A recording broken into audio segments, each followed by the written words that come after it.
بسم الله الرحمن الرحيم أنا جو أقول يوسف أحمد وحان دوبيا تحجبي أما ما ستعسيات أكتري جيري ده الله ونحرسته مرحوم آدم حاج محمود حيري شيخ هذا السيرة أو أنا شخصيا صاحبة قراهن مركو إنن كالنبي جيسي قاي مركو النبي جا إنن كيسي قاي وإبراهيمية مركو النبي جا إنن كيسي قاي وإبراهيمية الكل مروجون يروجا دي ساقدي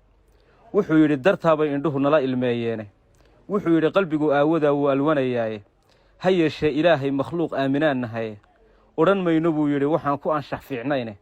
adiladan tusaale sharciga waxaan u aanaystay geerida tacsida aadan waasay u egtahay alla ilaahay abaallu u galay qoom itaal darane alla ilaahay astaamu laha loo abaarsado alla ilaahay adeegyo laha loo ihsaansado alla ilaahay aqoon buu laha loo abaansado alla ilaahay ayaan buu laha loo awaalsado alla ilaahay ilaalu laha loo amiirsado alla ilaahay afkaar buu laha loo abwaansado alla ilaahay ammaan buu laha loo eldheersado alla ilaahay akhlaaq buu laha loo asxaabsado ummad buu ahaayo qofku ka irdaweynaaye axdi buu lahaayo xaqu ku afhayeenaaye arxam buu lahaa samafal buu ku intifaacnaaye asal buu ahaayo gob buu ku abtirsaysnaaye waxa jabay albaabkii guryuhu ku asturnaayeen waxa maqan dahi ila xirkiyo oodka rogo guude waxa baxay haliyay lagu irkado maalintii adag waxa tagay agoon iyo danyare aaba saacide waxa maanta lagaga tagay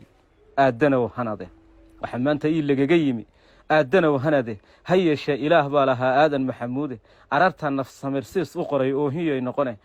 insaanka nool dunidu waa reera aakhiro asaguna adoon buu ahaa aragti dheerowe waa amar xaq ugu waajiboon axadna dhaafayne allaha u raxmado geeri baan cidi ka oolayne aamiin inna lillahi wa inna ilayhi raaji'uun